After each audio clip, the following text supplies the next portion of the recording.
തിണ്ണ തിണ്ണ തിണ്ണ തിണ്ണൻ നമ്മുടെ കഥാനായകൻ മൊണ്ണേഷ് വിഷ്ണു മാച്ചു ഇങ്ങനെയൊക്കെ പറഞ്ഞ ഒരാളുണ്ട്. ആരെന്നറിയാമോ? കോക്ക് അശ്വന്ത് കോക്ക്. കോക്കിന്റെ വീഡിയോയിലൂടെ, അതായത് കണ്ണപ്പ എന്ന് പറഞ്ഞ സിനിമ റിവ്യൂ ചെയ്തപ്പോൾ അദ്ദേഹം വിഷ്ണു മഞ്ജുവിനെ അവതരിപ്പിച്ച് ഇത്തരത്തിലായിരുന്നു: തിണ്ണ തിണ്ണ തിണ്ണ തിണ്ണൻ നമ്മുടെ കഥാനായകൻ മൊണ്ണേഷ്.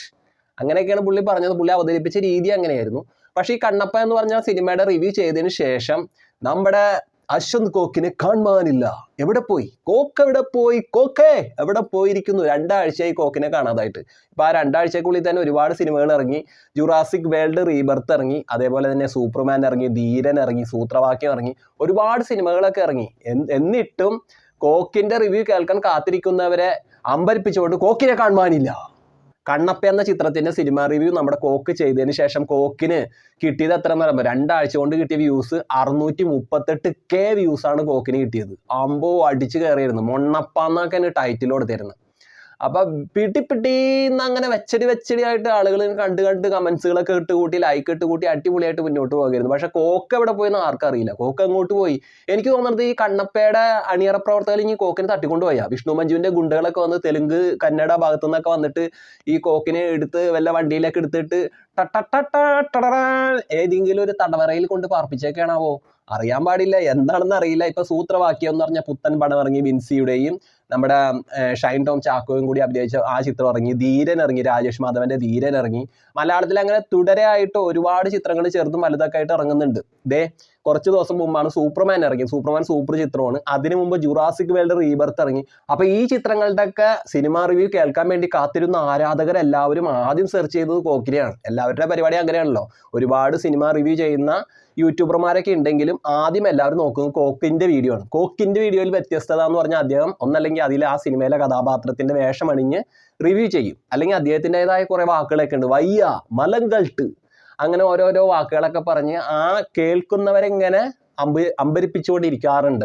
അത് കോക്കിന്റെ ഒരു പ്രത്യേകതയാണ്. അപ്പൊ കോക്കിന്റെ റിവ്യൂ കാണാനായിട്ട് എല്ലാവരും ഓടി വരും. പക്ഷെ കോക്കിന്റെ റിവ്യൂവിൽ കുറച്ച് പാളിച്ചകളൊക്കെ ഈ ഇടക്കായിട്ട് പറ്റിയിട്ടുണ്ട്. പ്രിൻസ് ആൻഡ് ഫാമിലി, ദിലീപിന്റെ ചിത്രം ഇറങ്ങിക്കഴിഞ്ഞപ്പോൾ കോക്ക് പറഞ്ഞു വളരെ മോശം, തല്ലിപ്പൊളി, അലമ്പ് അഭിനയം എന്നൊക്കെ പറഞ്ഞു. കോമഡിയൊക്കെ വളരെ ശോക കോമഡി എന്ന് പറഞ്ഞു. പക്ഷെ തിയേറ്ററിൽ നല്ലപോലെ ജനങ്ങൾ കയറി. കുടുംബ പ്രേക്ഷകർ ആ സിനിമ തലയിലേറ്റിക്കൊണ്ട് നടന്നു, ഹൃദയത്തിലേറ്റി ആ പടം. നല്ലതുപോലെ ചിരിക്കാനുണ്ടായിരുന്നു. ആ സിനിമയിലെ നായികയുടെ അഭിനയിച്ചിരി ഓവറാണെങ്കിലും ആ സിനിമ കൊണ്ടുപോകുന്ന രീതിയൊക്കെ ഒരു പ്രത്യേക മൂഡ് തന്നിരുന്നു. അപ്പൊ കോക്കിന്റെ റിവ്യൂ പാളി. പിന്നെ ബ്രോമാൻസ് സിനിമ ഇറങ്ങി കഴിഞ്ഞപ്പോൾ കോക്ക് റിവ്യൂ ചെയ്തു. അതില് നമ്മുടെ ബാത്തുവിന്റെ അഭിനയം അടിപൊളി, ബാത്തു സൂപ്പർ, ബാത്തു അടപ്പാളി, സൂപ്പർ അഭിനയം എന്ന് പറഞ്ഞു. പക്ഷെ തണ്ണീർമത്തൻ ദിനങ്ങളിൽ അഭിനയിച്ച മാത്യു തന്നെ പറഞ്ഞിട്ടാ എന്റെ അഭിനയത്തിൽ ഓവറായതുകൊണ്ടാണ് ആളുകൾ അത് ഓവറാണെന്ന് പറയുന്നതെന്ന്. പക്ഷെ കോക്ക് പറഞ്ഞത് മാത്യുവിന്റെ അഭിനയം സൂപ്പറാണെന്ന്. മാത്യുവിന്റെ അഭിനയം അലമ്പ് സാധനം എന്ന് പറഞ്ഞാൽ അലമ്പ് സാധനം.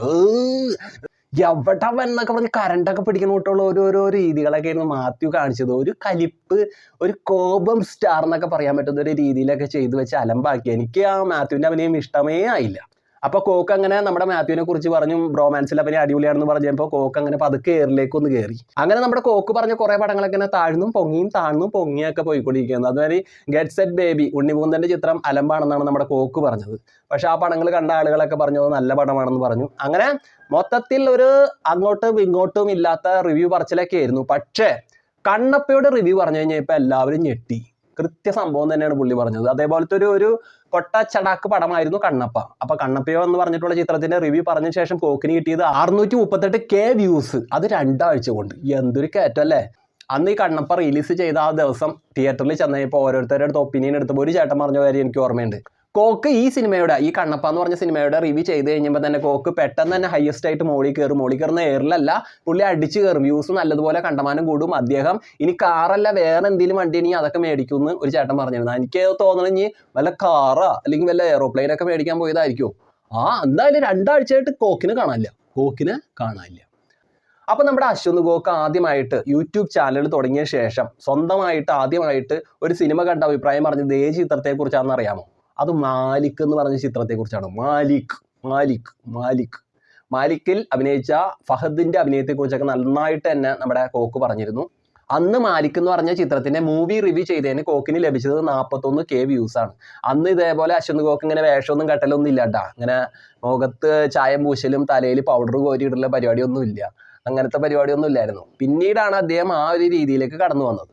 പക്ഷെ നമ്മളിപ്പോൾ ഒരുപാട് ചിത്രങ്ങൾ നോക്കുമ്പോൾ അശ്വന്ത് ഗോക്ക് ചെയ്യുന്ന സിനിമ റിവ്യൂ ഒക്കെ കാണുമ്പോൾ അശ്വന്ത് ഗോക്കിന് വേഷപകർച്ചകളൊക്കെ ഉണ്ട്, പല വിധത്തിലുള്ള വേഷഭൂഷാദികളൊക്കെ ഇട്ട് വരാറുണ്ട് പുള്ളി. കാരണം അങ്ങനെ ആദ്യമായിട്ട് ചെയ്ത സിനിമ റിവ്യൂ തുനിവ് എന്ന് പറഞ്ഞ പടത്തിന് വേണ്ടിയിട്ടാണ്.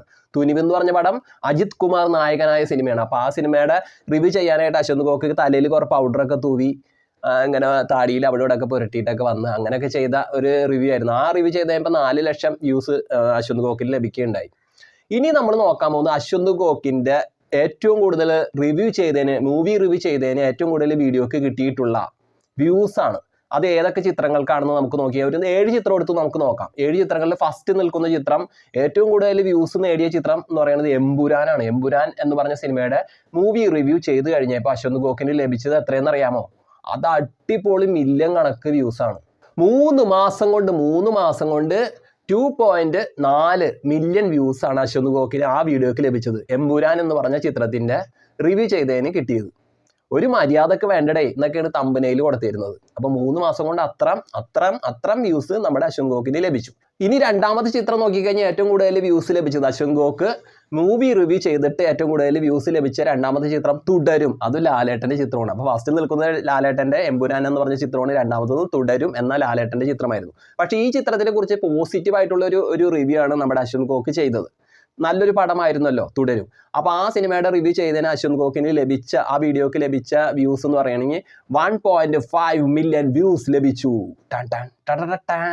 2 മാസം കൊണ്ട് ആ വീഡിയോക്ക് ലഭിച്ചത് 1.5 മില്യൺ.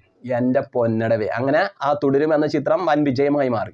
അത് നല്ലൊരു പോസിറ്റീവായിട്ടുള്ള ഒരു റിവ്യൂ ആണ് അശ്വന്ത് ഗോക്ക് ചെയ്തത്. പിന്നെ മൂന്നാമത് നിൽക്കുന്നത്, ഏറ്റവും കൂടുതൽ വ്യൂസ് നോക്കുകയാണെങ്കിൽ മൂന്നാമത് അശ്വന്ത് ഗോക്ക് ചെയ്ത മൂവി റിവ്യൂ ചെയ്ത വീഡിയോകളിൽ മൂന്നാമത് നിൽക്കുന്നത് മാർക്കോ. അത് നമ്മുടെ ഉണ്ണിമൂന്തൻ്റെ മാർക്കോ എന്ന ചിത്രത്തെക്കുറിച്ചുള്ള റിവ്യൂ ആണ് ചെയ്തത്. ആ റിവ്യൂ ചെയ്ത് കഴിഞ്ഞിട്ട് ഇപ്പോൾ 6 മാസത്തോളമായി. ആ വീഡിയോക്ക് ലഭിച്ചത് 1.3 മില്യൺ വ്യൂസ് ആണ്. അതാണ് മൂന്നാമത് നിൽക്കുന്നത്. അപ്പോൾ ഒന്നാമത് നിൽക്കുന്നത് എമ്പുരാൻ, രണ്ടാമത് നിൽക്കുന്നത് തുടരും, മൂന്നാമത് നിൽക്കുന്നത് മാർക്കോ, നാലാമത്തത് മലൈക്കോട്ടെ വാലിബൻ. നല്ല പോലെ വ്യൂസ് കിട്ടിയിട്ട് 1.3 മില്യൺ വ്യൂസ് ആണ് ഒരു വർഷം മുമ്പ് ചെയ്ത വീഡിയോക്ക് ലഭിച്ചത്. ഇപ്പോൾ 1 വർഷമായി മലൈക്കോട്ടെ വാലിബൻ ഇറങ്ങിയിട്ട്. അപ്പോൾ അന്ന് ഈ വീഡിയോയുടെ പ്രത്യേകത എന്ന് പറഞ്ഞാൽ ഈ വീഡിയോ 20 മിനിറ്റ് ഉണ്ടായിരുന്നു. അതും ഒരു പ്രത്യേകത തന്നെയാണ്. ഏറ്റവും വലിപ്പമുള്ളൊരു വീഡിയോ മലൈക്കോട്ടെ വാലിബന് വേണ്ടിയിട്ട് ചെയ്ത റിവ്യൂ തന്നെയാണ്. ഇപ്പം മോഹൻലാൽ ചിത്രങ്ങളാണ് അശ്വന്ത് ഗോക്ക് ഇങ്ങനെ എടുത്തിട്ട് അങ്ങടെ അടലോൾ പടലം ഇങ്ങനെ അടിച്ചു പൊളിച്ച് മുന്നോട്ട് റിവ്യൂ ചെയ്ത് പോയിട്ടുള്ളത്. ഇപ്പൊ അശ്വന്ത് ഗോക്കിന്റെ റിവ്യൂ നോക്കുകയാണെങ്കിൽ മലൈക്കോട്ടെ വാലിബനും എമ്പുരാനും ഒക്കെ പരാജയപ്പെട്ട ചിത്രങ്ങളാണെന്നാണ് അശ്വന്ത് ഗോക്ക് പറഞ്ഞിട്ടുള്ളത്. അശ്വന്ത് ഗോക്കിന്റെ അഭിപ്രായം അതായിരുന്നു. ഇനി നമ്മൾ നോക്കുമ്പോൾ 5ഉം 6ഉം. അഞ്ചാമത് നിൽക്കുന്നത് ഭ്രമയുഗം, മമ്മൂക്കയുടെ ചിത്രമാണ് ഭ്രമയുഗം. ഭ്രമയുഗത്തിനെ കുറിച്ചിട്ട് പോസിറ്റീവ് ആയിട്ടുള്ള മൂവി റിവ്യൂ ആണ് അശ്വന്ത് ഗോക്ക് ചെയ്തത്. ആ ചിത്രത്തിന് 1.3 മില്യൺ വ്യൂസ് ലഭിച്ചു. 1 വർഷമായി ആ വീഡിയോ ചെയ്തിട്ട്. അതിനുശേഷം 6ാമത് നിൽക്കുന്നത് ബാന്ദ്ര. ദിലീപിന്റെ ബാന്ദ്ര എന്ന് പറഞ്ഞിട്ടുള്ള ചിത്രത്തിന് വേണ്ടിയിട്ട് മൂവി റിവ്യൂ ചെയ്ത് കഴിഞ്ഞപ്പോൾ അശ്വന്ത് ഗോക്കിന് ലഭിച്ചത് 1.3 മില്യൺ വ്യൂസ് തന്നെയാണ്. അപ്പോൾ നമ്മുടെ 1 മുതൽ 6 വരെ ഇങ്ങനെ പറഞ്ഞു കഴിഞ്ഞു. 6 വീഡിയോകളിലായിട്ടുള്ള വ്യൂസിന്റെ കണക്ക് പറഞ്ഞു. ഏഴാമത്തെ ചിത്രം, ഏഴാമത് ചെയ്ത ഒരു വ്യൂസിന്റെ കണക്കിൽ ഏഴാമത് വന്നു നിൽക്കുന്ന ചിത്രം എന്ന് പറയുന്നത് കിങ് ഓഫ് കൊത്തയാണ്. മമ്മൂക്കയുടെ മകൻ ദുൽഖർ സൽമാൻ അഭിനയിച്ച കിങ് ഓഫ് കൊത്ത. ആ ചിത്രം ഇറങ്ങി കഴിഞ്ഞിട്ട് 1 വർഷം കഴിഞ്ഞിരിക്കുന്നു. 1.1 മില്യൺ വ്യൂസ് ആണ് ആ ചിത്രത്തിന് വേണ്ടി ചെയ്ത വീഡിയോക്ക് ലഭിച്ചത്. അപ്പൊ ഈ ബാന്ദ്രയും കിങ് ഓഫ് കൊത്തയൊക്കെ പൊട്ടപ്പൊളി പടമെന്നാണ് നമ്മുടെ അശ്വന്ത് ഗോക്ക് കൊടുത്ത റിവ്യൂ. ആ പടത്തിന്റെ പരാജയത്തെ അത് കൂട്ടിയെന്ന് എനിക്ക് തോന്നുന്നുണ്ട്.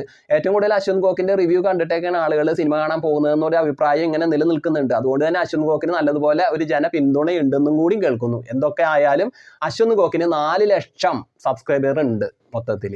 അദ്ദേഹം 454 വീഡിയോകൾ അടക്കം ഇപ്പൊ ചെയ്തു കഴിഞ്ഞു. അപ്പൊ നമ്മുടെ കേരളത്തിൽ മലയാളത്തിൽ മൂവി റിവ്യൂ ചെയ്യുന്ന യൂട്യൂബർമാർ ഒരുപാട് ഉണ്ടെങ്കിലും അശ്വന്ത് ഗോക്ക് അവരിലൊക്കെ മുന്നിട്ട് നിൽക്കാറുണ്ട്. അതെന്താണെന്ന് വെച്ചാൽ ഇപ്പൊ എന്തെങ്കിലും ഒരു ചാനൽ ചർച്ചയ്ക്ക് വിളിച്ചാൽ തന്നെ മൂവി റിവ്യൂ ചെയ്യുന്ന ഒരു യൂട്യൂബർ എന്ന് പറഞ്ഞിട്ട് എല്ലാ ചാനലിലും വിളിക്കുന്നത് അശ്വന്ത് ഗോക്കിനെയാണ്. അതിൽ 1 or 2 ഒക്കെ മറ്റേ നമ്മുടെ ഷസാമൊക്കെ പോയിട്ടുണ്ടെന്നല്ലാതെ അവർക്കൊന്നും വലിയ അഭിപ്രായങ്ങൾ പറയാനുള്ള അവസരമൊന്നും കിട്ടിയല്ല. പക്ഷെ അശ്വന്ത് ഗോക്കിന് നമ്മുടെ ഹാഷിമിയായിട്ട് ഒരു ഇങ്ങനെ അങ്ങോട്ടും ഇങ്ങോട്ടും ജനവിധി എന്ന് പറഞ്ഞ പരിപാടിയിലൊക്കെ ചോദ്യം ചെയ്യല പരിപാടികളിലൊക്കെ ഉണ്ടായല്ലോ. അപ്പൊ അതുകൊണ്ട് തന്നെ അശ്വന്ത് ഗോക്കിന്റെ ഹൈപ്പ് ഒന്നുകൂടി വർദ്ധിച്ചിട്ടുണ്ട്.